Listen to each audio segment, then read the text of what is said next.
Hello and नमस्कार मित्रों, एक बार फिर से आप लोगों का बहुत बहुत स्वागत है। जैसा कि हम लोग बीएनएस पढ़ रहे हैं और उसी कड़ी में आज के इस वीडियो लेक्चर में हम लोग पढ़ने वाले हैं कि जो बीएनएस है यानी कि भारतीय न्याय संहिता, उसका अधिकार क्षेत्र कहाँ कहाँ तक है। ठीक है, उससे संबंधित क्या प्रोविज़न है, ठीक है, कहाँ पर वो लागू होगा, कहाँ पर नहीं लागू होगा, क्या केस लॉ आते हैं उससे संबंधित इम्पोर्टेंट। ठीक है, और इसी के साथ हम लोग ये भी पढ़ेंगे कि कहाँ तक समुद्र की सीमाओं तट पर, ठीक है, कितने नॉटिकल माइल पर वो अप्लाई होता है, कहाँ पर अप्लाई नहीं होता है। ठीक है, कब हमको केंद्र सरकार की क्या नाम है, वो क्या नाम है, केंद्र सरकार से हमको परमिशन लेनी पड़ती है। ठीक है, तो उन सब पॉइंट को भी हम लोग देखेंगे कि कब हमको केंद्र सरकार के मतलब जा कर के उससे परमिशन लेनी है, कि रजिस्ट्रेशन करवाना है, जांच करवाना है। ठीक है, तो वो सब देखेंगे। इसी के साथ हम लोग देखने वाले हैं कुछ इम्पोर्टेंट उससे संबंधित केस लॉज। ठीक है, उसी के साथ साथ में हम किस तरीके से उसका मतलब कि एफआईआर दर्ज करना है, अगर बाहरी देशों का है कहाँ पे दर्ज करना है। ठीक है, किस तरीके से दर्ज होगा वह एफआईआर, ठीक है, कहाँ पर शिकायत की जाएगी। ठीक है, तो वो सब चीज़ें भी देखने वाले हैं। ठीक है, साथ में अगर कोई भारत का नागरिक बनता है, ठीक है, और पहले कोई दूसरे देश का नागरिक है, उस पर आपराधिक कार्रवाई चल रही है, तो इस समय उस पर क्या प्रभाव पड़ेगा जब भारत का नागरिक बन जाएगा। ऐसे बहुत सारे क्वेश्चन जो आप लोगों को शायद पता हो या फिर न पता हो, वो सभी चीज़ें हम लोग जानेंगे। और इसी के साथ लास्ट में एक क्विक ओवरव्यू भी देखने वाले हैं, ताकि आपको पता चले कि जो हमने सभी चीज़ें पढ़ा वो इसके अंतर्गत में 7 पॉइंट के अंतर्गत में कवर होती हैं। ठीक है, तो ये सब चीज़ें आज के इस वीडियो लेक्चर में हम लोग कवर करेंगे। थोड़ा सा वीडियो लेक्चर थोड़ा सा लंबा है और लेकिन डिटेल फुल है और ज्ञान से भरा हुआ है। तो आज की इस वीडियो को शुरू करने से पहले आप लोगों से एक रिक्वेस्ट रहेगा कि अगर अभी तक आपने हमारे इस चैनल को सब्सक्राइब नहीं किया है तो सब्सक्राइब कर लीजिएगा, और उसके बाद में यहाँ पर एक ऑल का ऑप्शन होता है, उस पर ध्यान से देख करके उस पर ऑल का ऑप्शन वाला जो ऑप्शन है उस पर क्लिक कर लीजिएगा। ठीक है, इससे पहले क्राइम क्या होता है, मेंस रिया एंड एक्टस रिया क्या है, बहुत ही ईजी लैंग्वेज में हमने उस चीज़ को कवर किया है। आपको देखना हुआ तो देख लीजिएगा। ठीक है, और इसका नोट्स कहाँ मिलता है, ठीक है, तो वो चीज़ें मैं लास्ट में डिस्कस करूँगा। ठीक है, तो आइए आज की यह वीडियो लेक्चर को शुरू करते हैं और जानते हैं कि जो बीएनएस है उसका क्षेत्र किस तरीके से क्या है। तो चलिए दोस्तों, अब हम लोग समझते हैं कि आखिर बीएनएस यानी कि भारतीय न्याय संहिता जो 2023 में आया हुआ है, उसका विस्तार कहाँ तक है, किस तरीके से वो अप्लाई होता है, कहाँ तक अप्लाई होता है, तो ये सब चीज़ें समझते हैं। तो यहाँ पर आप देखेंगे ये जो संहिता है, ठीक है, उसका विस्तार एक फर्स्ट पॉइंट है। तो यहाँ पर हम जो नोट्स भी आपको देते हैं तो उसके लिए मैं इस तरीके से पढ़ाता हूँ ताकि जल्दी से टॉपिक कवर भी हो जाए, सब चीज़ें समझ में भी आ जाए और आप दोबारा भी एक बार रिवीजन कर लें। ठीक है, तो नोट्स भी मिलता है तो उससे आप वो चीज़ें कर सकते हैं। ठीक है, तो यहाँ पर जो हमारा जो सेक्शन है वो आप ध्यान दीजिएगा। यहाँ पर सेक्शन जो आ जाता है इम्पोर्टेंट वो है 1 का 3। ठीक है, तो ये धारा आपका बीएनएस का है। इसमें ये प्रावधान है कि जो प्रत्येक व्यक्ति हैं, ठीक है, इस संहिता के अंतर्गत में वह दंड के भागी होंगे। ठीक है, अन्यथा नहीं। अब इसका मतलब थोड़ा सा समझिएगा। जैसे कि ये जो हमारा बीएनएस है, ठीक है, वो बीएनएस में कुछ न कुछ सेक्शन दिए हुए हैं, आपको पता है। ठीक है, इसके अंतर्गत में सेक्शन है। सभी सेक्शन के अंतर्गत में जो अपराध, ठीक है, जो अपराध वहाँ पर बताए गए हैं, अगर उस अपराध के अंतर्गत में उस कैटेगरी को आप फुलफिल करते हैं, ठीक है, तो तब तो आप अपराधी माने जाएंगे, अन्यथा आप अपराधी नहीं माने जाएंगे। तो यही चीज़ यहाँ पर बात करने का प्रयास किया जा रहा है कि यहाँ पर जो संहिता है उसके धारा 1 के 3 के अंतर्गत में बोला गया है कि प्रत्येक व्यक्ति इस संहिता के अंतर्गत में दंड के भागी होंगे। मतलब कि जब वह किसी न किसी मतलब सेक्शन के अंतर्गत में कवर होंगे तभी तो इस संहिता के अंतर्गत में दंड के भागी होंगे, नहीं तो नहीं होंगे। ठीक है, मतलब कि जो क्राइम डिफाइन नहीं है उसके लिए आपको सज़ा नहीं मिलेगी। अगर कोई क्राइम इसमें बीएनएस के अंतर्गत में डिफाइन है, बताया गया है, उसको मेंशन किया गया है, तभी आप उसके अपराधी माने जाएंगे। ठीक है, तो यही फर्स्ट पॉइंट में कहा गया है। इसके साथ आप लोगों को पता है कि जो भारतीय न्याय संहिता है वो यहाँ पर लागू हुआ था। कब लागू हुआ था? 1 जुलाई 2024 में। ठीक है, यहाँ पर ध्यान देने वाली बात यह है कि यहाँ पर जो एक सेक्शन है, ठीक है, 106 का 2। ठीक है दोस्तों, इस सेक्शन के अंतर्गत में क्या चीज़ें आती हैं सबसे पहले आप वो समझ लीजिए, फिर आपको सभी जो बातें हैं इसके संबंध में बताते हैं। काफ़ी ज़्यादा यह सेक्शन फेमस भी हुआ था। ठीक है, इस सेक्शन में बेसिकली कहा गया था वो सबसे पहले आप समझ लीजिए। तो जब नया कानून हमारा बना तो इस सेक्शन के अंतर्गत में बोला गया कि अगर कोई ड्राइवर उतावलेपन में या फिर उपेक्षापूर्वक चालन में ठीक है, मतलब कि हड़बड़ाहट में, जल्दी जल्दी चालन में, ठीक है, गाड़ी चला रहे हैं, जल्दी जल्दी पहुंचने की उत्तेजना में गाड़ी चला रहे हैं, और उस स्थिति में अगर किसी आदमी का वो मृत्यु कारित कर दे रहे हैं, कोई आदमी एक्सीडेंटल डेथ हो जा रहा है, तो पहले की स्थिति क्या थी कि भाई बहुत कम सज़ा मिलती थी। लेकिन इसमें क्या हुआ कि यहाँ पर बोल दिया कि अगर आपने मृत्यु कारित किया है तो आप सबसे पहले क्या करिए, उसको रिपोर्ट करिए। तो रिपोर्ट यहाँ पर करने का कुछ उद्देश्य था उनका, मतलब कानून निर्माताओं का ये उद्देश्य था कि अगर वो रिपोर्ट करेंगे तो आदमी, कभी कभी क्या होता है, ब्लड उसका बह जाता है जो आदमी का एक्सीडेंट होता है, ठीक है, तो रिपोर्ट करेंगे तो इससे क्या होगा, हो सकता है कि वो आदमी बच जाए, ठीक है, उसकी जान बच सकती है, ठीक है। तो क्योंकि लोग टक्कर मार के भाग जाते हैं और ब्लड गिरता रहता है, आदमी मर जाता है, कोई हेल्प करने के लिए नहीं होता। तो इसके लिए ये कानून बनाया गया कि भाई जो मृत्यु कारित करे वह क्या करे, प्रॉपरली जाकर के ट्रीटमेंट करवाए उसका, ठीक है, और उसके बाद रिपोर्ट करवाए।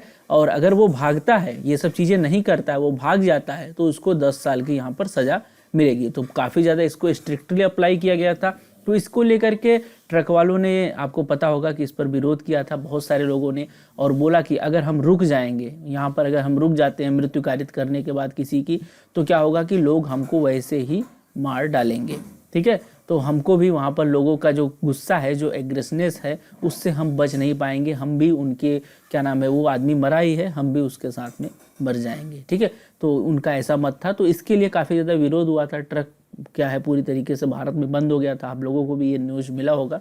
तो वही वाला सेक्शन है 106 का 2। तो इसके लिए क्या हुआ कि जो केंद्र सरकार ने इस चीज़ को हटा करके, इस प्रावधान को छोड़ करके, ठीक है, बाकी जो सभी प्रावधान हैं वह 1 जुलाई 2024 को यहाँ पर अप्लाई कर दिए थे, ठीक है। और इस पर जो सिग्नेचर हो गया था राष्ट्रपति जी का, वो हो गया था यहाँ पर 25 दिसंबर 2023 को। तो ये सब चीज़ें आपको ध्यान रखनी है, ये सब बेसिक चीज़ें हो गई। तो आइए अब हम लोग आगे बढ़ते हैं और समझते हैं कि जो ये संहिता है उसका जो अंतर क्षेत्रीय संरचना है वो क्या है, ठीक है। अंतर क्षेत्रीय संरचना मतलब कि जैसे कि कोई भी लॉ है वो किस तरीके से किसी पर, किसी भी देश पर, ठीक है, किसी भी देश पर वो अप्लाई हो रहा है, ठीक है, ये चीज़ इसके अंतर्गत में देखा जाएगा, ठीक है। जैसे कोई लॉ बना हुआ है, वह देश पर, किसी भी देश पर किस तरीके से उस पर अप्लाई हो रहा है, कैसे नागरिकों पर लग रहा है, तो वो चीज़ें यहाँ पर देखा जाएगा इस पॉइंट के अंतर्गत में। देश का मतलब यहाँ पर किससे है, भारत से है, ठीक है।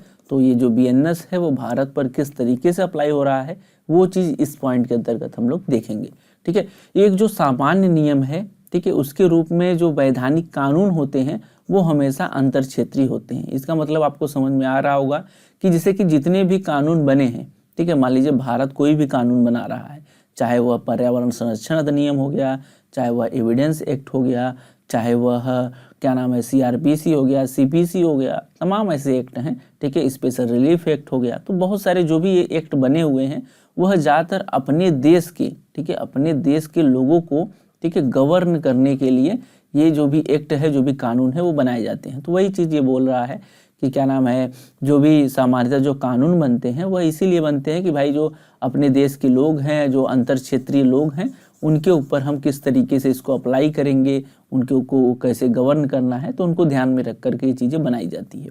कोई भी देश किसी दूसरे देश को अपने क्षेत्र में अपने कानून, मतलब कानून लागू करने की अनुमति नहीं देगा, ठीक है। तो आपको पता है जैसे कि भाई मान लीजिए अमेरिका हो गया, ठीक है, तो अमेरिका आपको थोड़ी नहीं बोलेगा कि भाई कि तुम भारत वाले तुम अपने क्या नाम है, मतलब तरफ कानून बनाओ और मेरे ऊपर लागू करो, ठीक है।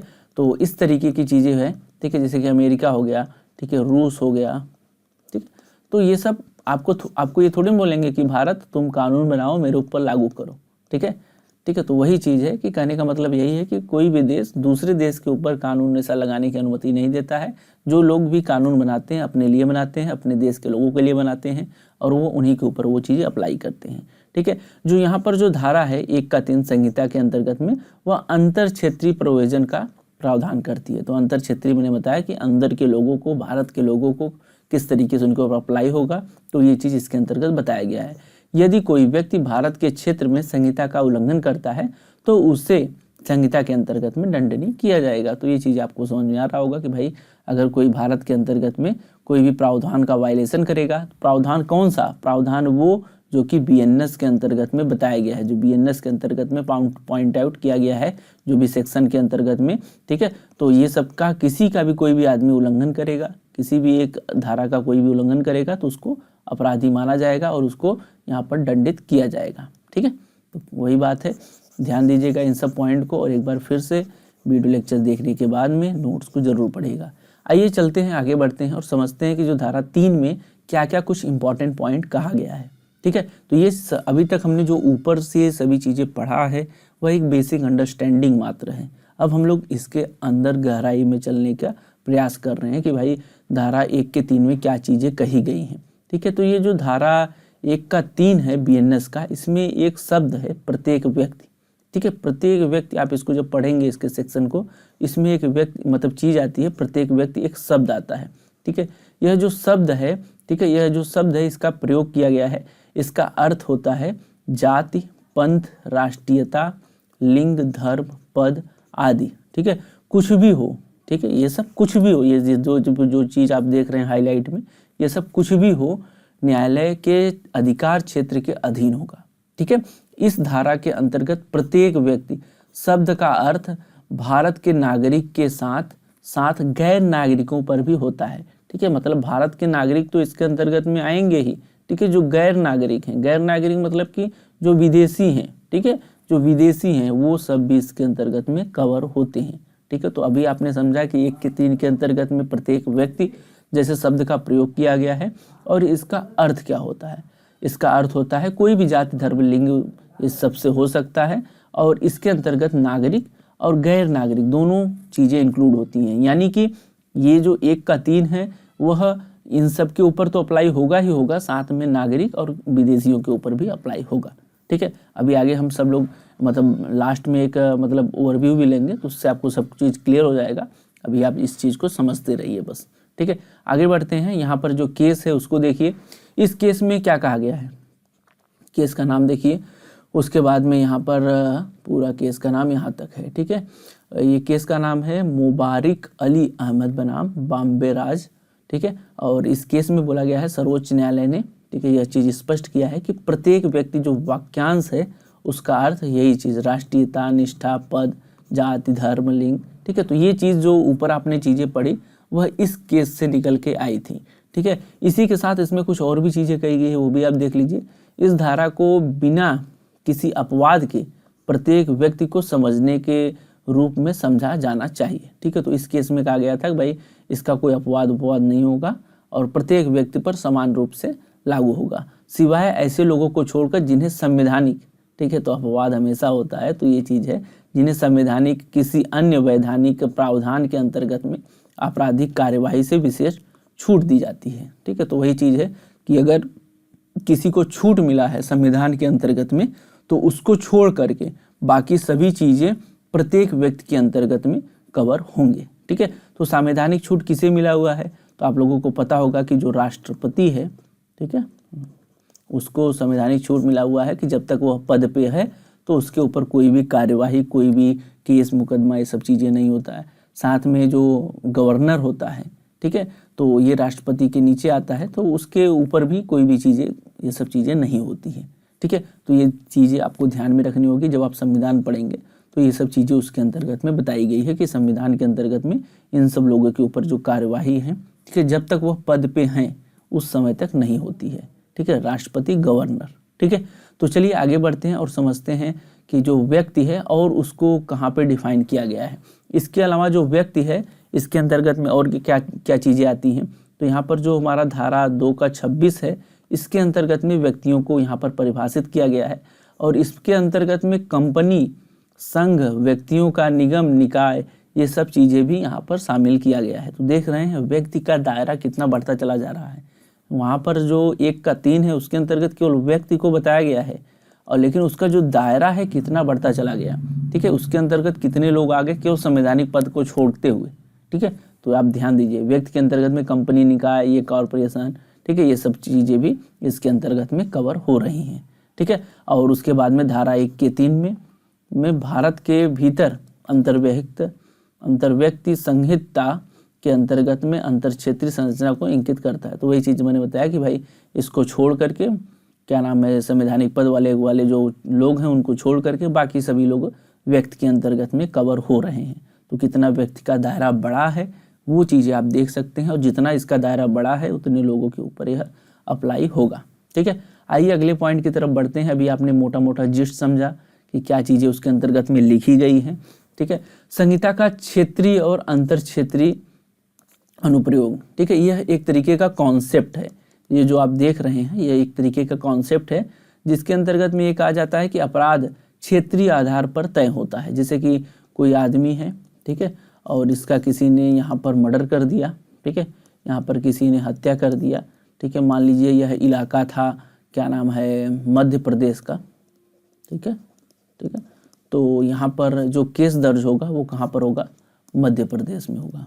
ठीक है, तो सामान्यतः नियम यही है कि भाई जहाँ पर भी क्या नाम है अपराध हो रहा है, अपराध का जो क्षेत्र है, ठीक है, जहाँ पर भी हो रहा है वहीं पर मुख्यतः उस घटना का रिपोर्ट, वो उस घटना की क्या नाम है कार्यवाही, ये सब चीज़ें वहीं चलनी चाहिए।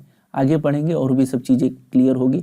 यह बहुत एक बेसिक अंडरस्टैंडिंग है जो कि आप लोगों को डेवलप करनी चाहिए इस बारे में। ठीक है, फिर से वही केस आया, इस केस में एक और चीज़ यहाँ पर हेल्ड हुआ था, तो वो इससे रिलेटेड है, तो उसके लिए यहाँ पर लिखा गया है। तो इसमें बोला क्या गया था, सर्वोच्च न्यायालय ने धारा 2, ठीक है, यह धारा 2 किसका है, आईपीसी का है, जो कि इस समय क्या नाम है, जब भी मैंने आपको बताया कि अभी धारा 1 का 3 के अंतर्गत में सभी चीज़ें बताई गई हैं। तो इसके तहत क्षेत्रीय, ठीक है, अधिकार क्षेत्र का आधार वह स्थान है जहाँ पर अपराध किया जाएगा। तो वही बताया मैंने, जहाँ पर अपराध हुआ है, ठीक है, उस क्षेत्र को ध्यान में रखा जाएगा।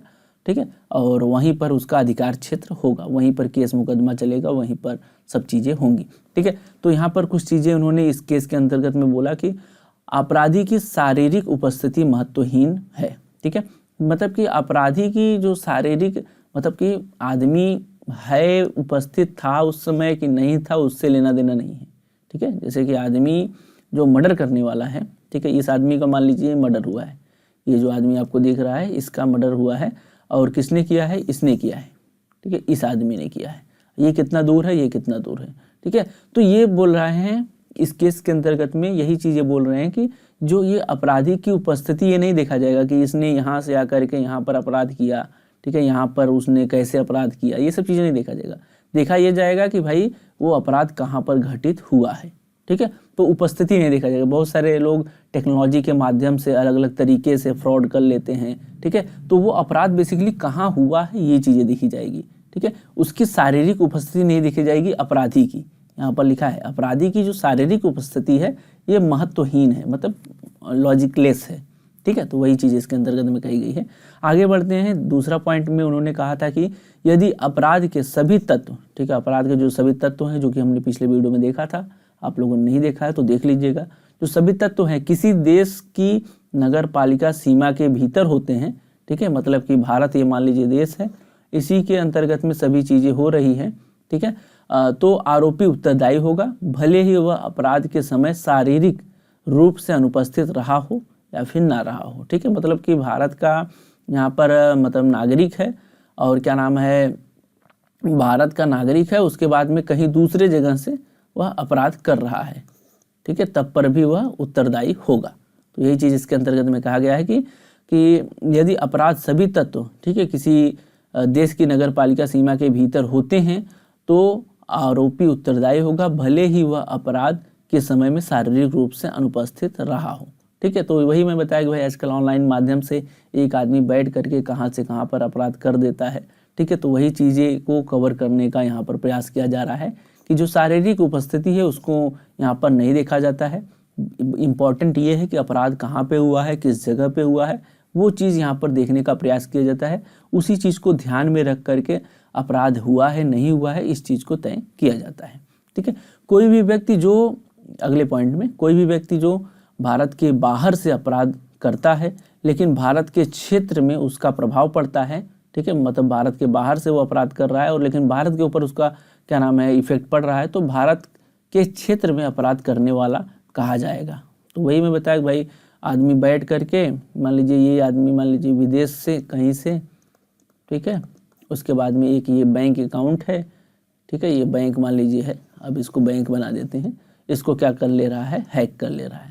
ठीक है, तो हैक कर ले रहा है तो यहाँ पर ये माना जाएगा कि वह भारत के क्षेत्र में अपराध कर रहा है। ठीक है, तो इस तरीके से इस आदमी को कंसीडर किया जाएगा, ये जो आदमी है।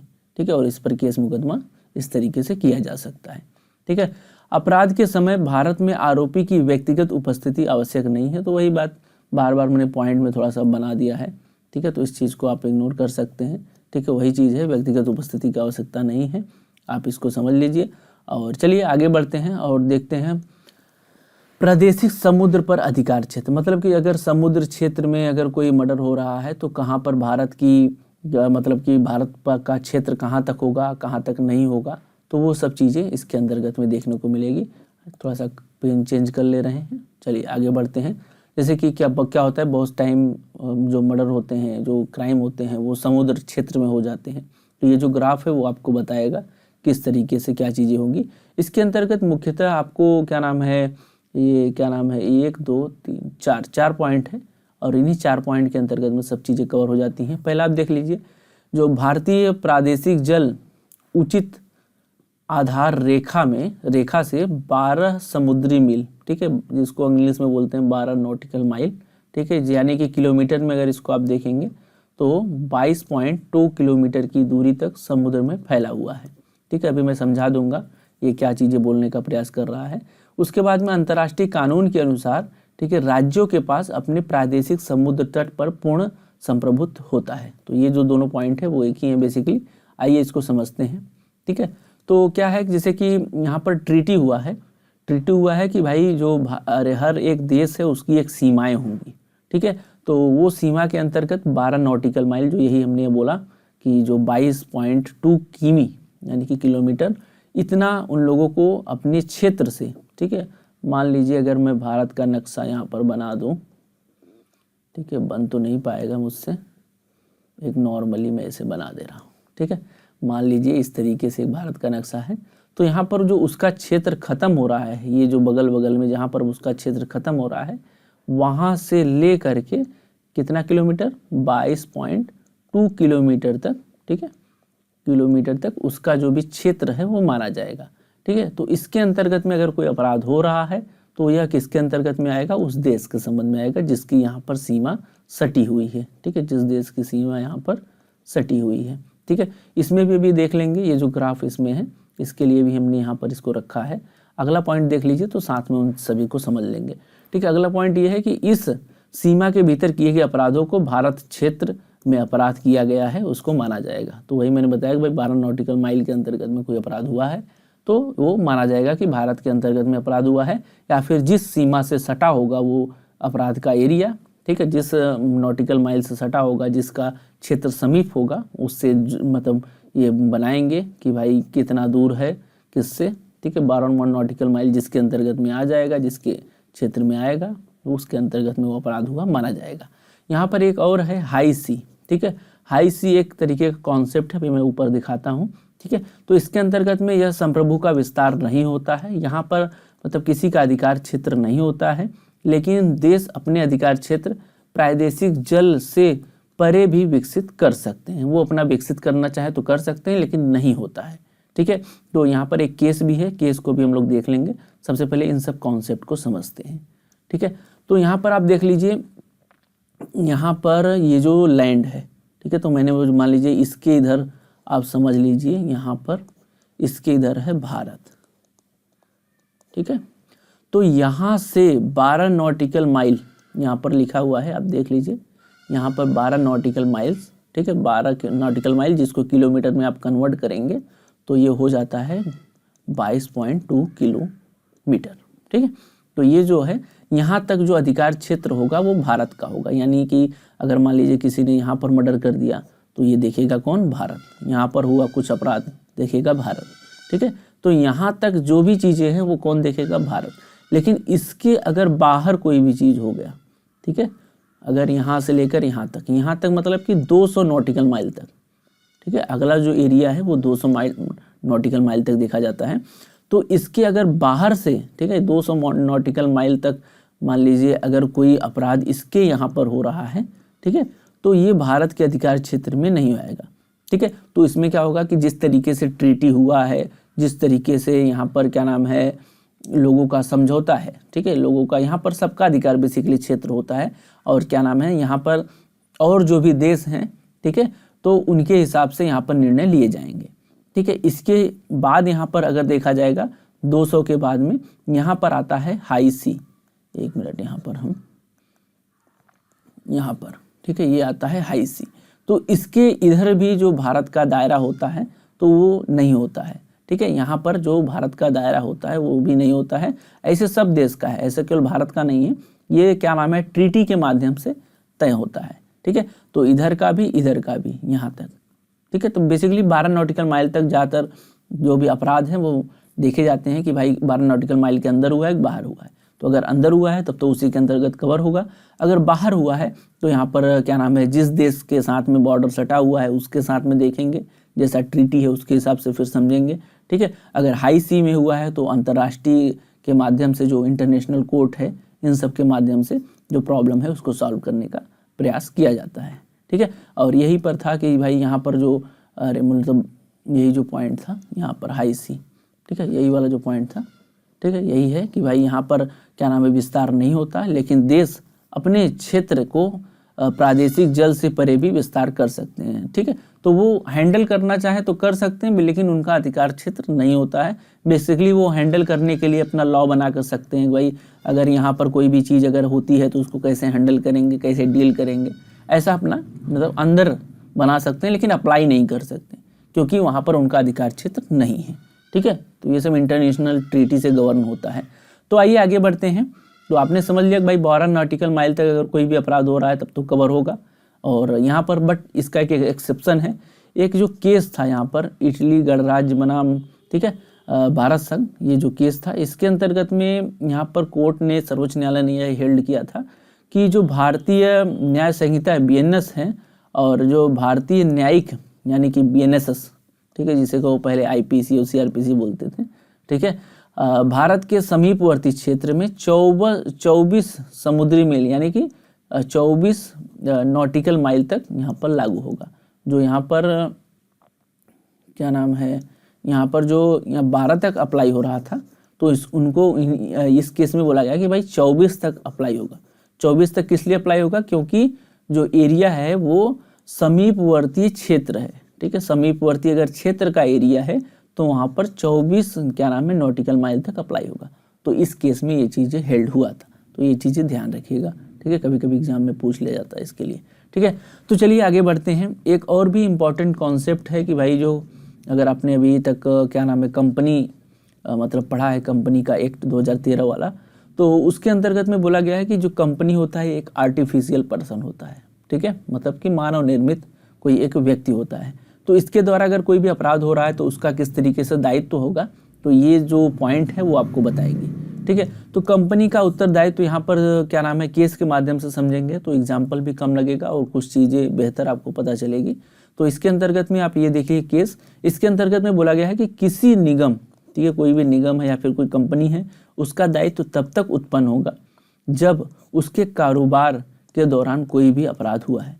यानी कि कोई कंपनी है, ठीक है, कंपनी को हिंदी में निगम बोला जाता है। मान लीजिए कोई निगम है, ठीक है, निगम मान लीजिए क्या नाम है, ये कोई खाने का प्रोडक्ट बनाती है। ठीक है, तो ये कोई खाने का मान लीजिए प्रोडक्ट बनाती है, उसके बाद में इसके द्वारा कोई खाने का प्रोडक्ट बनाया, उसके बाद में उस प्रोडक्ट में कोई भी जानवर निकल गया मरा हुआ, ठीक है, कोई आदमी खा रहा था तो उसमें कुछ निकल गई ऐसी चीज़ें। तो फिर ऐसी स्थिति में जो लाइबिलिटी है, ठीक है, अगर मान लीजिए कोई जानवर निकल गया उसके फूड में, तो ऐसी स्थिति में जो लाइबिलिटी है वो किसकी आएगी, निगम की आएगी। क्यों आएगी, क्योंकि वह जो उसका कारोबार था, कंपनी का क्या काम था, खाने वाली प्रोडक्ट बनाना। ठीक है, तो उसका जो काम था वो वही कर रही थी और उसी में उससे कोई मिस्टेक हुआ है, उसी में उसको कोई मतलब कि उसने कोई अपराध किया है, तो ऐसे में जो भी चीज़ें कवर होगी वो किसके अंतर्गत कवर होगी कि भाई ये काम किसका है, वो है कंपनी का, ठीक है, निगम का। ठीक है, तो वही चीज़ें हैं कि अगर कंपनी का कोई काम है, कोई भी कंपनी आप समझ लीजिए, जैसे कि क्या नाम है मैगी की ही कंपनी है, तो मैगी क्या नाम है वो बनाती है प्रोडक्ट अपना सेल करती है, तो उसके अगर प्रोडक्ट में कोई खामियां निकलती है तो हम लोग केस किस पे करेंगे, मैगी के ऊपर करेंगे। ठीक है, तो वही चीज़ें हैं बेसिकली। उसके कारोबार में कोई भी अगर क्या नाम है आपराधिक चीज़ निकलती है तो वो सब चीज़ें होती हैं। जैसे कि अभी पिछली बार केस भी हुआ था मैगी के ऊपर कि उसमें लीड, उसमें शीशा का जो है मिक्सर करके उसमें डाला जाता है, तो ये सब चीज़ें, सुअर का मांस, उस भी ऐसा कुछ हुआ था, मेरे को एग्जैक्टली पता नहीं है अभी इस समय। तो बेसिकली वही चीज़ें हैं। तो हम लोग केस उस समय किस पे किए थे, मैगी के ऊपर किए थे, ठीक है, तो वही चीज़ है। उसके बाद में ये तो अपने देखा कि भाई कंपनी के ऊपर किस तरीके से जिम्मेदारी होती है। यहाँ पर जो कंपनी होती है, मान लीजिए उसके ऊपर जिम्मेदारी जाएगी, तो कंपनी तो कोई क्या नाम है वो आदमी तो है नहीं कि उसको ले जा करके जेल में बंद कर देंगे। उसको क्या नाम है चलाने वाले उसके लिए जिम्मेदार होते हैं। तो यहाँ पर वो जिम्मेदारी किस पर आएगी, तो ये चीज़ें इस केस के अंतर्गत में बताया गया है सॉरी। ये केस का नाम है सुनील भारती मित्तल बनाम CBI। इस केस में बोला है क्या नाम है, सुप्रीम कोर्ट ने क्या बोला कि कंपनी के निर्देशकों की कोई प्रतिनिधित्व यानी वैकेरियस लाइबिलिटी, जो आपने पढ़ा होगा टॉर्ट के अंतर्गत में, मेरे एक वीडियो लेक्चर भी है, तो वैकेरियस लाइबिलिटी यहाँ पर क्या नाम है लागू नहीं होती है जब तक कि कानून में ऐसा स्पष्ट प्रावधान ना हो, ठीक है। तो यहाँ पर कहने का मतलब यही है कि जब तक जैसे कि हम लोगों का कंपनी से संबंधित जो एक्ट है वो है कंपनी एक्ट, तो उसके अंतर्गत में कोई लॉ बना करके अप्लाई किया गया है कि भाई अगर ये काम होगा, इस तरीके से कंपनी में कोई भी चीज़ें होंगी तो ये चीज़ लाइबल होंगे, ये लोग लाइबल होंगे, ठीक है। तो फिर यहाँ पर क्या नाम है उनको अपराधी यहाँ पर ठहराया जा सकता है, अन्यथा नहीं। यानी कि कहने का मतलब ये है कि अगर कंपनी को लाइबल ठहराना है, कंपनी को क्या नाम है उसको दंड देना है, तो सबसे पहले एक अलग से भी एक्ट उनको बनाना पड़ेगा कि भाई कंपनी में अगर इस तरीके का मिस्टेक होगा तो कौन लाइबल होगा, ठीक है। तो जैसा कि इसके लिए हम लोगों का बना हुआ है कंपनी एक्ट 2013 का है, ठीक है। तो आइए आगे बढ़ते हैं। बेसिकली आपने समझ लिया होगा कंपनी के संबंध में किस तरीके से यहाँ पर जिम्मेदारियाँ लागू होती है और इसमें एक्ट की ज़रूरत है, उसी के हिसाब से सब चीज़ें होंगी। पहले जो क्या नाम है एक्ट देखा जाएगा, उसके बाद में फिर ये BNS देखा जाएगा कि वहाँ पर एक्ट में बताएगा कि किसकी जिम्मेदारी होगी और उस जिम्मेदारी के अनुसार ही उसको दंड दिया जाएगा BNS के अंतर्गत में, ठीक है। अगर किसी अपराध में कंपनी के निदेशक, ठीक है, जो निदेशक हैं मतलब डायरेक्टर हैं, उनकी सक्रिय भूमिका साबित होती है तो उनको आरोपी यहाँ पर बनाया जा सकता है, ऐसा इस केस में बोला गया था, ठीक है। तो ज़्यादातर केसेस में यही डायरेक्टर ही जिम्मेदार होते हैं, बहुत सारे केस में नहीं होते, लेकिन ज़्यादातर केस में इन्हीं को रिस्पॉन्सिबल ठहराया जाता है क्योंकि सभी जिम्मेदारियाँ बागडोर इन्हीं के हाथ में होती है बेसिकली, ठीक है। अब यहाँ पर बात कर लेते हैं संहिता का अतिरिक्त क्षेत्रीय संचालन। तो आपने अभी समुद्र पर देखा, जमीन पर देख लिया, ठीक है, कुछ अतिरिक्त भी चीज़ें देख लीजिए जो कि यहाँ पर धारा 1 के 4 के अंतर्गत में उसमें बताया गया है। इसमें बोला गया कि भारत के बाहर कोई ऐसा कार्य करता है जो भारत में अपराध है तो उसे भारत में अपराधी माना जाएगा, ठीक है। कोई व्यक्ति है जो कि भारत के बाहर जाकर के ऐसा कार्य कर रहा है, ठीक है, और उसके बाद में भारत में अपराध इस तरीके की चीज़ों को माना जाता है तो उसको भी अपराधी माना जाएगा, ठीक है। आप सोच रहे हैं कि भारत में जैसे भारत में मान लीजिए मर्डर की सज़ा है, ठीक है, मर्डर करने पर आपको क्या नाम है फांसी या फिर मतलब कारावास इस तरीके की चीज़ें होती हैं, और आप यही चीज़ क्राइम जा करके दूसरे देश में करके उसके बाद यहाँ पर भाग के चले आते हैं भारत में, ठीक है, तो यहाँ पर आपको अपराधी माना जाएगा, वही चीज़ के अंतर्गत में कहा गया है, ठीक है। ओह माय गॉड, ठीक है, तो ये पेन थोड़ा सा, चलिए आगे बढ़ते हैं। नेक्स्ट पॉइंट ये कह रहा है कि यदि कोई व्यक्ति किसी देश में, ठीक है, ऐसा कार्य करता है जो उस देश में अपराध नहीं है, ठीक है, अगर उस देश में अपराध नहीं है, ठीक है, और उसके बाद में भारत में वो मतलब आ रहा है लेकिन भारत में वो अपराध है, ठीक है, तो वहाँ पर भारत में उस चीज़ पर मुकदमा चलाया जा सकता है।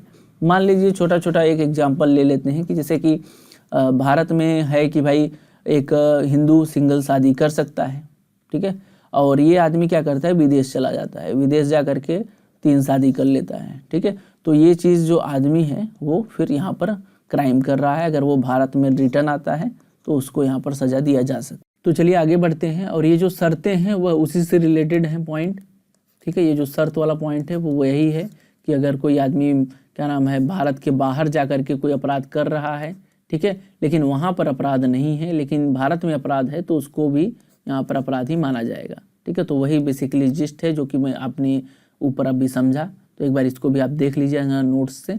आगे चलते हैं, यहाँ पर जो अगला जो हमारा सेक्शन आ जाता है जो कि इम्पोर्टेंट है 1 का 5, ठीक है। इसके अंतर्गत में क्या बोला गया है, अंतर क्षेत्रीय संचालन किस तरीके से होगा, ठीक है, किस तरीके से भारत के अंतर्गत में जो क्या नाम है कोई अपराध हो रहा है तो उसको कैसे डील किया जाएगा, किसको अपराधी माना जाएगा, तो वो सब चीज़ें इसके अंतर्गत में यहाँ पर व्यक्तियों के ऊपर लागू हो रही है। और व्यक्ति का मतलब क्या है, वही जो अभी आपने ऊपर समझा है, व्यक्ति का मतलब वही है जो भी आपने ऊपर केस लॉ के माध्यम से समझा, और क्या नाम है, आपने समझा कि कोई भी पद, प्रतिष्ठा, जाति, ये सब चीज़ें नहीं देखी जाएगी, और कंपनी हो, ठीक है, कोई भी चीज़ हो उसके ऊपर ही अप्लाई होगा। बट वो संवैधानिक पद पर अगर कोई है और उसमें कोई छूट है तो उस पर अप्लाई नहीं होगा, ठीक है, संविधान के द्वारा अगर कोई छूट दिया गया है। चलिए आगे बढ़ते हैं। तो 1 के 5 के अंतर्गत में बोला गया है कि भारत के बाहर किसी भी स्थान पर कोई भी भारत का नागरिक है, ठीक है, और वो कोई अपराध करता है तो वो यहाँ पर अपराध इसके अंतर्गत में कवर हो जाएगा, ठीक है। भारत के बाहर किसी भी स्थान पर भारत का नागरिक कोई अभी अपराध कर रहा है तो वो चीज़ें कवर हो जाएगी। यानी कि अगर आप भारतीय हैं, ज़्यादातर लोग तो भारतीय होंगे, हम लोग जो भी वीडियो देख रहे हैं, ठीक है, तो हम लोग कहीं पर भी जा कर के, ठीक है, अमेरिका चले जाओ, ठीक है, पाकिस्तान चले जाओ, भूटान चले जाओ, नेपाल चले जाओ, कहीं पर भी जा कर के कोई भी आप अपराध कर दोगे तो यहाँ पर आप भारत के अंतर्गत में कवर होगे, ठीक है, भारत के अंतर्गत आप यहाँ पर अपराधी होगे, ठीक है। ये चीज़ें आपको ध्यान देनी है, तो आप बच नहीं सकते हैं BNS से, कहने का मतलब ये है। और उसके अलावा भारत में पंजीकृत किसी भी जहाज़ या विमान पर सवार होकर के कोई भी व्यक्ति, चाहे वह कहीं पर भी हो, यानी कि कहने का मतलब ये है कि अगर आप भारत के नागरिक हैं या फिर क्या नाम है कोई भी दूसरा आदमी, ठीक है, वो क्या करता है भारत के जहाज़ में, ठीक है, जो पानी वाला जहाज़ आप मान लीजिए, समझ लीजिए, ठीक है, तो इस पर आप खड़े होकर के किसी का मतलब यहीं पर मर्डर कर देते हैं, और ये जो जहाज़ है वो कहाँ पर पंजीकृत है, वो भारत में रजिस्टर्ड है, ठीक है। तो ये जो अपराध हुआ है किसकी अधिकार क्षेत्र में होगा, वो भारत के अधिकार क्षेत्र में हो रहा है, यानी कि यहाँ पर क्या अप्लाई होगा, BNS अप्लाई होगा, यहाँ पर भी अप्लाई होगा, यहाँ पर भी अप्लाई होगा, दूसरा केस में भी। तीसरा केस देखिए, भारत के बाहर कोई व्यक्ति यदि वह भारत में स्थित कंप्यूटर साधन को निशाना बनाकर अपराध करता है तो ऊपर भी वहाँ पर BNS जो है वह अप्लाई होगा, ठीक है। अब इसका क्या मतलब है, भारत के बाहर कोई व्यक्ति, ठीक है, यहाँ पर हम हो गए, मान लीजिए हम क्या करते हैं, किसी अमेरिका के एक कंप्यूटर को यहाँ पर हम निशाना बनाते हैं, मान लीजिए ये कंप्यूटर हो गया अमेरिका वालों का, किसी का, ठीक है, हम यहाँ से बैठ करके इसको हैक करने का प्रयास करते हैं, ठीक है, तब पर भी यहाँ पर हम कहाँ के किस चीज़ के अंतर्गत में, अपराधी के अंतर्गत में कवर होंगे, BNS के अंतर्गत में कवर होंगे। और इसके अलावा यहाँ का कोई भी आदमी, यहाँ का आदमी अपोजिट साइड भी करता है तब पर भी BNS के अंतर्गत में कवर होता है, ठीक है। अगर आप क्या नाम है दूसरे जगह पर भी जा करके, ठीक है, मान लीजिए आप चले गए कहीं यहीं पर अमेरिका चले गए और यहाँ से भारत के किसी भी बैंक को, किसी भी सर्वर को हैक कर लिए तो पर भी आप किसके अंतर्गत में कवर होंगे, BNS के अंतर्गत में। तो वही पहले पॉइंट के अंतर्गत में आ जाएगा कि भारत का नागरिक कहीं पर भी रह करके क्राइम करता है, ठीक है। तो ये छोटा सा मतलब इसके अंतर्गत में चीज़ें आ जाती हैं। ये तीनों पॉइंट बहुत ही इंपॉर्टेंट है और इसके अंतर्गत में थोड़ा सा आप MCQ लगा लीजिएगा, ठीक है, तो ये चीज़ें और भी आपकी क्लियर हो जाएंगी, क्योंकि यह जो देखने में छोटा लगता है लेकिन है बहुत खतरनाक पॉइंट, ठीक है। यहाँ पर मैंने उदाहरण भी दे दिया, आप नोट्स जब पढ़ेंगे तो ये सब चीज़ें आपकी क्लियर हो जाएगी। यहाँ पर ए है, ठीक है, एग्जाम्पल देख लीजिए। अच्छा, ए जो भारत का नागरिक है युगांडा में हत्या करता है, तो वही मैंने बताया कि भाई आप अमेरिका चले जाओ, पाकिस्तान चले जाओ, कहीं पर भी जाकर के आप कुछ भी कर लो, ठीक है, अगर आप भारत के हैं तो वहाँ पर उस पर भारत में किसी भी स्थान पर हत्या का मुकदमा चलाया जा सकता है। तो वही चीज़ें BNS के अंतर्गत आप कवर होंगे और आप पर मुकदमा चलेगा। बी जो ब्रिटिश का नागरिक है, एक ब्रिटिश का बी नागरिक है और भारत में पंजीकृत एक जहाज़ पर चोरी करता है। ये जो ब्रिटिश वाला आदमी है वो भारत के एक जहाज़ पर चोरी कर रहा है, ठीक है, तो उस पर भारतीय कानून के तहत मुकदमा चलाया जाएगा, ठीक है, उसको पकड़ के ले जाएंगे भारत और मुकदमा चलाएंगे भारतीय कानून के अंतर्गत में, ठीक है। अगला देखिए, सी जो अमेरिका में बैठकर भारतीय सरकारी वेबसाइट हैक कर रहा है, ठीक है, हैक करता है, उसे भी भारतीय कानून के अंतर्गत में दंडित किया जाएगा। तो यही सब जो चीज़ें मैंने आपको बताया वही सब चीज़ें एग्जाम्पल में भी है। आइए एक यहाँ पर केस लॉ है, भारत के बाहर किए गए अपराध पर मुकदमा चलाने की क्या वैधता होगी, इससे संबंधित एक केस है। ये केस का नाम है जितेंद्र पंचाल बनाम नारकोटिक्स कंट्रोल ब्यूरो। इस केस में क्या हुआ था, सुप्रीम कोर्ट ने यह माना था कि यदि किसी व्यक्ति पर विदेशी देश में किसी अपराध के लिए मुकदमा चलाया हो तो उसे भारत में उसी अपराध से जुड़े एक अलग अपराध के लिए मुकदमा चलाने का यहाँ पर सामना करना पड़ सकता है, ठीक है। ये थोड़ा सा पढ़ने में आप लोगों को लगा होगा कि भाई क्या चीज़ यहाँ पर बोल रहे हैं, बट बहुत ही ईजी है, मैं बता देता हूँ। मान लीजिए एक आदमी है, ठीक है, एक आदमी है, उसने क्या किया है कि उसने पैसे की चोरी की है बैंकों से, ठीक है, बैंकों से चोरी की है, ठीक है, बैंकों से उसने पैसा चुरा लिया है, ठीक है। तो उसके बाद में मान लीजिए इस आदमी के ऊपर जो केस चल रहा है वो अमेरिका में भी चल रहा है, ठीक है, अमेरिका में इस पर मुकदमा चल रहा है। और जो भी अमेरिका का निर्णय है उससे हमको लेना देना नहीं है, हमको यहाँ पर ये देखना है कि उसने भारत के लोगों का भी पैसा या फिर भारत के बैंकों का भी जो पैसा है वो चुराया है क्या। अगर वो चुराया है तो फिर उस आदमी पर एक अलग से केस भारत वाले भी चला सकते हैं, ठीक है, क्योंकि वहाँ पर जो भारत का लोगों का इंटरेस्ट है, भारत के लोगों की जो क्या नाम है चीज़ें हैं वो इसके अंतर्गत में आ रही हैं, ठीक है। तो ये चीज़ें आपको ध्यान में देनी है। एक बार फिर से आप एग्जाम्पल देख लीजिए यहाँ पर, ठीक है। एक आदमी है मान लीजिए, ठीक है, वो क्या नाम है कोई भी एक्ट करता है, कोई भी क्या नाम है कार्य करता है जिससे कि 2 से अधिक या 3-4 देशों को यहाँ पर क्या नाम है क्षति हो रही है, ठीक है। मान लीजिए ये क्या नाम है अमेरिका हो गया, ये पाकिस्तान हो गया, ये भारत हो गया, ठीक है। अब उसने कोई कार्य किया एक आदमी ने, उससे क्या हुआ कि अमेरिका भी प्रभावित हो रहा है, पाकिस्तान भी, भारत भी, ठीक है, प्रभावित हो रहा है। उसके बाद में अमेरिका में उस आदमी को गिरफ्तार कर लिया गया, इस आदमी को मान लीजिए। उसके बाद में यहाँ पर केस लॉ मतलब केस वेस चला और अमेरिका वाले ने इसको छोड़ दिया, ठीक है, छोड़ दिया, ठीक है। पाकिस्तान में चला, ठीक है, जो भी है छोड़ा या फिर पकड़ा जेल में डाल दिया, ठीक है, कुछ भी हुआ हो हमसे उससे मतलब नहीं है। तो कहने का मतलब ये है कि अगर उसमें भारत का भी इस एक्ट में कोई भी चीज़ें हुई हैं, ठीक है, कोई भी उसका क्षति हुआ है, ठीक है, तो उस पर जो मुकदमा है वो भारत में भी चलाया जा सकता है, ठीक है, भारत में भी मुकदमा यहाँ पर, ठीक है, चला सकते हैं, ठीक है। सेम वैसा नहीं होगा, ठीक है, सेम वैसा नहीं होगा, लेकिन वह केवल भारतीय लोगों के इंटरेस्ट को देखते हुए यहाँ पर चलाया जा सकता है, ठीक है, सेम एज इट इज़ नहीं होगा। यानी कि भारत के लोग ऐसा नहीं कर सकते कि भाई सभी देशों को देखते हुए मुकदमा चलाएं एक साथ में, ठीक है, इस तरीके का नहीं, केवल अपना इंटरेस्ट देखते हुए वो अपना मुकदमा, अपना केस फाइलिंग ये सब चीज़ें कर सकते हैं अपना इंटरेस्ट देखते हुए, ठीक है।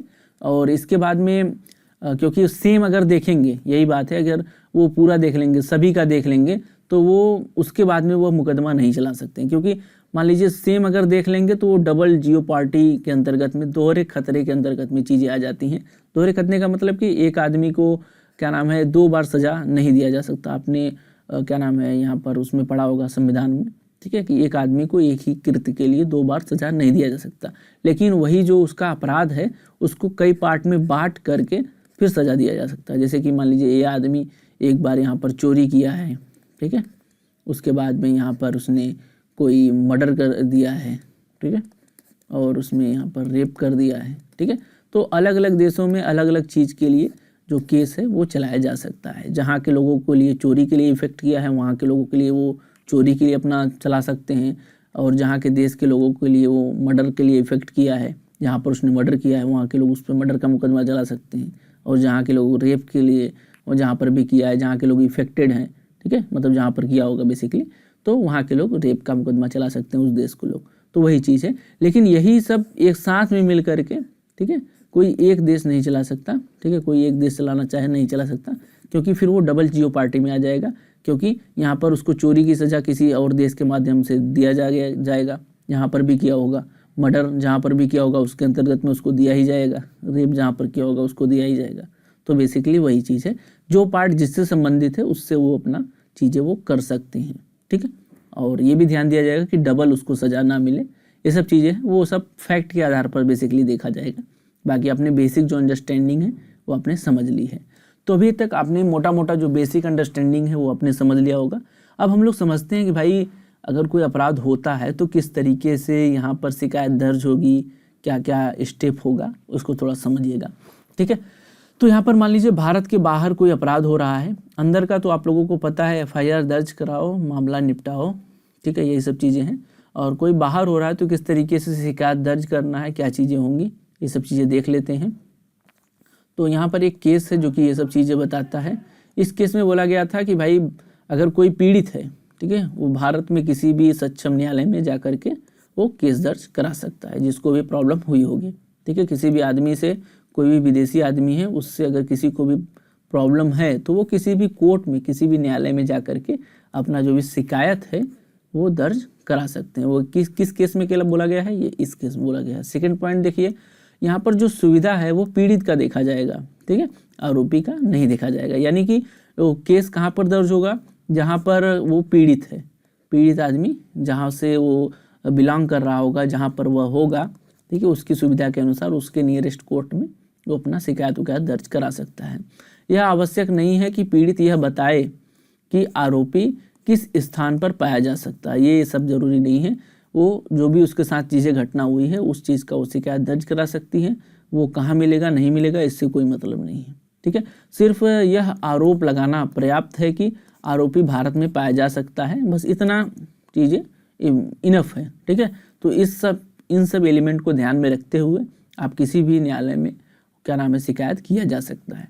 तो ये केस काफ़ी इम्पोर्टेंट है। इसके अलावा एक और भी चीज़ है कि जब आप इसमें शिकायत करते हैं तो यहाँ पर केंद्र सरकार की मंजूरी लेनी पड़ती है, ठीक है। तो किस केस में मंजूरी लेना है, किस केस में मंजूरी नहीं लेना है, तो वो सब यहाँ पर आपको देखने को मिल जाएगा। इसमें कब केंद्र सरकार की पूर्व स्वीकृति चाहिए, और यहाँ पर जो नेक्स्ट पॉइंट है इसमें लिखा गया है कब उसमें ज़रूरी नहीं है, ठीक है। दोनों चीज़ें देख लीजिए। यहाँ पर कब ज़रूरी है तो इसके यह चीज़ें बताई गई है जो धारा हमारा 1 का 5 है, और इसी के साथ में एक जो और सेक्शन है वो धारा है 208, ठीक है, इसी बीएनएस का, वो भी डील करता है केंद्र सरकार की स्वीकृति से संबंधित, ठीक है। तो वो दोनों को अगर हम ध्यान में एक साथ में रख करके पढ़ते हैं तो ये सब जो जिस्ट है वो निकल के आते हैं। और इसके अंतर्गत में बोला गया है कि यदि अपराध भारत के बाहर हुआ है और भारत में मुकदमा चलाना हो तो, ठीक है, हाँ, तो ये सब क्या है, इसमें स्वीकृति जरूरी है, ठीक है। तो यहाँ पर अगर अपराध भारत के बाहर हुआ है और उसके लिए आप मुकदमा चलाना चाहते हैं तो यहाँ पर आपको लेना पड़ेगा, ठीक है। ठीक है, चलिए अगला देखिए। यदि आरोपी भारत का नागरिक है और उसने विदेश में अपराध किया है तब पर भी लेना जरूरी है। यदि अपराध किसी विदेशी नागरिक ने विदेश में किया है लेकिन वह अपराध भारत को प्रभावित करता है तब पर भी यहाँ पर केंद्र सरकार से आदेश लेना जरूरी है। यदि कोई ऐसा अपराध हुआ है जिसमें विदेशी सरकारें भी शामिल है और भारत को कानूनी कार्यवाही करनी है तो ऐसे में भी भारत को यहाँ पर आपको यहाँ पर केंद्र सरकार की परमिशन चाहिए होगी। तो ये सब ऐसे केस हैं जहाँ पर आपको केंद्र सरकार की परमिशन चाहिए अगर आप क्या नाम है केस दायर करना चाहते हैं, ठीक है। तो ये सब कंडीशन आप देख लीजिएगा नोट्स से। यहाँ पर हमने उदाहरण भी लिख दिया है, ठीक है। जैसे कि कोई व्यक्ति है, कोई नागरिक है, दुबई में मनी लॉन्ड्रिंग करता है लेकिन जो पैसा है वह भारत में ट्रांसफ़र कर देता है, बेसिकली किए जाते हैं, और भारत में मुकदमा चलाने के लिए आपको केंद्र सरकार की यहाँ पर अनुमति लेनी होगी। और उसके बाद में विदेश में बैठे आतंकी भारत में अगर कोई साइबर हमला कर रहा है उस पर मुकदमा आपको अगर चलाना है तो यहाँ पर केंद्र सरकार की आपको मंजूरी लेनी होगी। तो यही सब बेसिकली ये जो पॉइंट है आपको आप देख लीजिएगा, आपको सब क्लियर हो जाएगी, ठीक है। आइए आगे बढ़ते हैं। कब हमको लेनी ज़रूरत नहीं है, तो बेसिकली ये ज़रूरत तब नहीं है यदि अपराध भारत के अंदर ही हुआ है, ठीक है। आपको पता है भारत के अंदर ही होता है तो भाई वही एफ.आई.आर. कार्रवाई सब चालू हो जाती है एफ.आई.आर. करके, ठीक है। यदि अपराध भारत में किसी भारतीय नागरिक द्वारा किया गया है और उसे भारत में ही गिरफ्तार किया गया है, ठीक है, तो वो भी हो सकता है। यदि कोई अपराधी खुद को भारत में आकर के आत्मसमर्पण करता है तब पर भी कोई ज़रूरत नहीं है केंद्र सरकार की अप्रूवल की। यदि अपराध अंतर्राष्ट्रीय संधियों द्वारा, द्विपक्षीय समझौतों द्वारा तहत भारत में सीधे दर्ज किया गया है, पहले डिस्कशन हुआ है, पहले जो भी ट्रीटी है, जो भी संधि है उसके अंतर्गत में क्या नाम है वो वहाँ पर समझौता हुआ है, उसके बाद में यहाँ पर केस दर्ज हो रहा है, तो भी यहाँ पर केंद्र सरकार की पूर्व अनुमति की कोई ज़रूरत आपको नहीं है, ठीक है। तो ये सब पॉइंट आप ध्यान रखिएगा। अब हम लोग आगे बढ़ते हैं। इस पर भी उदाहरण है, आप देखना चाहे देख लीजिए। अगर कोई भारतीय नागरिक नेपाल में हत्या कर देता है और उसके बाद में वो भारत चला आता है, ठीक है, तो भारत में उसके खिलाफ मुकदमा चलने के लिए केंद्र सरकार की स्वीकृति जरूरी होगी। ठीक है, तो ये चीज़ें आपको ध्यान देनी है। और लेकिन यह इससे संबंधित क्यों है? लेकिन अगर वह व्यक्ति भारत में हत्या करता है तो केंद्र सरकार की स्वीकृति की ज़रूरत नहीं होगी, क्योंकि अपराध यहाँ पर भारत में हुआ है। तो ये चीज़ें अगर करता है तब तो यहाँ पर केंद्र सरकार की स्वीकृति जरूरी है, क्योंकि दूसरे देश से संबंधित है। अगर दूसरे देश का नामो निशान कहीं पर आ गया तो ज़्यादातर मामलों में केंद्र सरकार की जो भी स्वीकृति है वो जरूरी है। अगर भारत के अंतर्गत ही सब चीज़ें हो गई है तो कोई ज़रूरत नहीं है, भारत का जैसा कानून है वैसा अपना गवर्न करेगा वो। ठीक है, यही यहाँ पर संक्षिप्त में लिखा भी गया है, आप देख लीजिएगा। अगर अपराध भारत के बाहर हुआ है और भारत में मुकदमा चलाना है तो केंद्र सरकार की मंजूरी जरूरी है। ठीक है, बाहर से संबंधित। ठीक है, लेकिन यही अगर भीतर हुआ है, भारत के अंदर हुआ है, तो यहाँ पर केंद्र सरकार की ज़रूरत नहीं है। यहाँ पर आपको उसकी कोई भी ये सब देखने की ज़रूरत नहीं है। ठीक है, आइए देखते हैं एक और केस है जो कि नागरिकता और न्यायालय के अधिकार क्षेत्र के बारे में बताता है। सामान्यतः यहाँ पर एक नियम है। ठीक है, यहाँ पर नियम यह है कि कोई भी अगर नागरिक है, ठीक है, नागरिक होने के कारण न्यायालय का अधिकार क्षेत्र अपराध के स्थान के कारण समाप्त नहीं होता। ठीक है, इसका मतलब क्या है अभी आप समझ लेंगे। ये केस देख लीजिए, ये केस है सेंट्रल बैंक ऑफ इंडिया बनाम राम नारायण का। इस केस में बोला गया है कि यहाँ पर यदि कोई व्यक्ति अपराध के समय भारत का नागरिक नहीं था, ठीक है, उसने कोई अपराध किया है लेकिन उस समय वह भारत का नागरिक नहीं था, लेकिन बाद में नागरिकता प्राप्त कर ली, ठीक है, तो भारत में उस पर मुकदमा चलाना अवैध होगा। मतलब कि पहले कोई आदमी है, उसने क्या है, पहले कोई अपराध किया है, ठीक है, पहले कोई अपराध किया है और उस समय उसको नागरिकता नहीं मिला था। ठीक है, नागरिकता भारत का नहीं मिला था या फिर वो भारत का नागरिक नहीं था। ठीक है, तो बेसिकली वो भारत का नागरिक नहीं था। तो ये सब चीज़ें पहले देखनी है। उसके बाद में अगर वो बाद में भारत का नागरिक बनता है, ठीक है, बाद में वह भारतीय नागरिक बनता है, ठीक है, बाद में भारतीय वो नागरिक बन जाता है, तो यहाँ पर वो जो पिछला उसका ये सब अपराध है वो सब भूल जाया जाएगा। बेसिकली यही इसके अंतर्गत बोला जा रहा है कि मतलब वो सब चीज़ें नहीं देखा जाएगा। अगर वो बाद में भारत का नागरिक बन रहा है तो उसका पिछला जो रिकॉर्ड है वो सब चीज़ें हटा दिया जाएगा। मतलब देखने की ज़्यादा ज़रूरत नहीं है। पिछला वाला अभी वो भारत का नागरिक है और बन गया है और पिछला वो सब अपराध किया था, तो इसके लिए वो सब चीज़ें भारत के अंतर्गत में कवर नहीं हो रही है। तो वो सब चीज़ें इसमें अवैध कहा गया था इस केस में। थोड़ा सा एक बार केस को और भी डीपली पढ़ लीजिएगा, यह एक बेसिक जिस्ट था। ठीक है, और अभी तक हमने बहुत सारी पॉइंट पर डिस्कशन किया। आप लोगों को बहुत सारी चीज़ें कन्फ्यूजन भी हो गई होगी कि क्या चीज़ें कवर होती हैं, क्या चीज़ें नहीं कवर होती हैं। ठीक है, तो ये जो यहाँ पर हम ये जो चार्ट है, ठीक है, बेसिकली ये जो संहिता का धारा 1 का 3, 1 का 4, 1 का 5, इसका संयुक्त इफेक्ट जो भी है, संयुक्त जो प्रभाव है वो इसके अंतर्गत पढ़ेंगे। तो इसके अंतर्गत अगर बेसिकली आपको 7 पॉइंट पढ़ना है और यही जो 7 पॉइंट है, ठीक है, यही जो 7 पॉइंट है वो आपको याद करना है। ठीक है, यही 7 पॉइंट को आपको रट लेना है और इसी से आपका जो सभी चीज़ें हैं, सभी काम है वो हो जाएगा। ठीक है, और इसी से सब कुछ डील हो जाएगी। ठीक है, और इन 7 पॉइंट का जो जिस्ट है वो यही है। ये सेक्शन 1 का 3 से, 1 का 4 से, 1 का 5 से जो भी सभी आपने ऊपर पढ़ा वही सब उसका जिस्ट है और मोटा मोटा पॉइंट यही है। पहला पॉइंट ये आता है कि भारतीय नागरिक भारत में अपराध करता है। ठीक है, तो वही बात है कि भाई यदि आप भारत के नागरिक हैं, सीमा के भीतर अपराध कर रहे हैं, तो उसके अंतर्गत में आप BNS के अंतर्गत में कवर होंगे।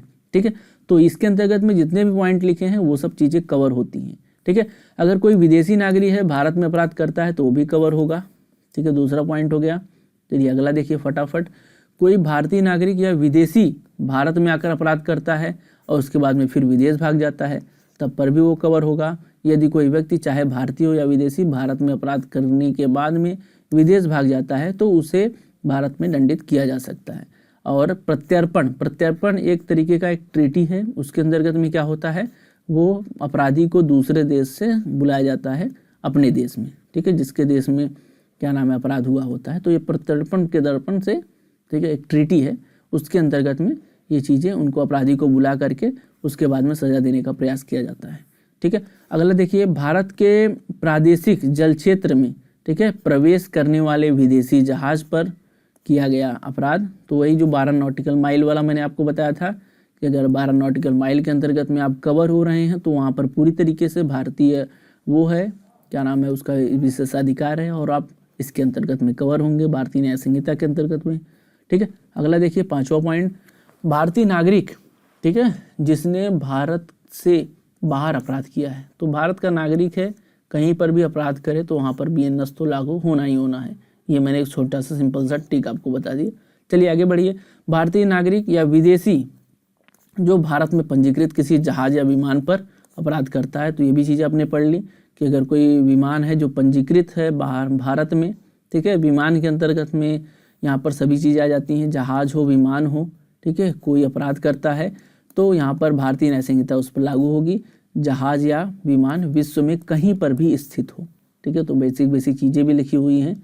चलिए आगे देख लीजिए 7वां और लास्ट पॉइंट, भारतीय नागरिक या विदेशी व्यक्ति जो भारत में स्थित कंप्यूटर साधन को यहाँ पर लक्ष्य बनाकर अपराध करता है, यदि कोई व्यक्ति चाहे वह भारतीय हो या विदेशी हो, भारत में स्थित किसी भी कंप्यूटर संसाधन जैसे सर्वर नेटवर्क को निशाना बनाकर कोई भी अपराध करता है तो भारतीय न्याय संहिता के अंतर्गत वहाँ पर उस पर मुकदमा चलाया जा सकता है। तो दोनों बताया मैंने, रिवर्स, यहाँ से आप यहाँ पर अपराध करें चाहे यहाँ से यहाँ पर अपराध करें, ये भारत है और ये मान लीजिए ये भारत है और ये अमेरिका, चाहे अमेरिका से भारत में करें या भारत से यहाँ करें। ठीक है, तो कोई भी करें, किसी पर भी आप करें तो यहाँ पर भारत में मुकदमा उसका चलाया जा सकता है बेसिकली।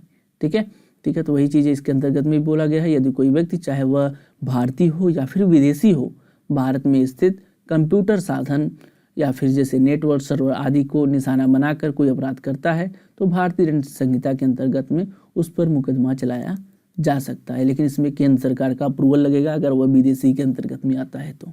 ठीक है, तो ये छोटा मोटा पॉइंट है जो कि आपको ध्यान देना है, और ये जो 7 पॉइंट है इसके अंतर्गत में ये चीज़ें आप देख लीजिएगा, यही मोस्ट इम्पॉर्टेंट इसका जिस्ट है, यही मोस्ट इम्पॉर्टेंट इसका पॉइंट है। इसको आप अगर आप याद कर लेंगे तो इसके अंतर्गत में जो छोटे मोटे जो क्वेश्चन आते हैं वो आप कवर कर जाएंगे, और बाकी ये सब तो बेसिक अंडरस्टैंडिंग है, और केस लॉ को आपको देखना हुआ तो देख लीजिएगा।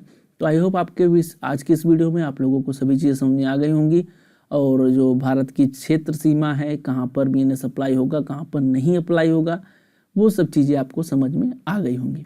तो आज की इस वीडियो लेक्चर को यहीं पर समाप्त करते हैं। वीडियो को लाइक सब्सक्राइब चैनल को ज़रूर करिएगा, और जो भी चीज़ें नहीं समझ आ रही है कमेंट करके बताइएगा। Thanks for watching, bye bye, जय हिंद।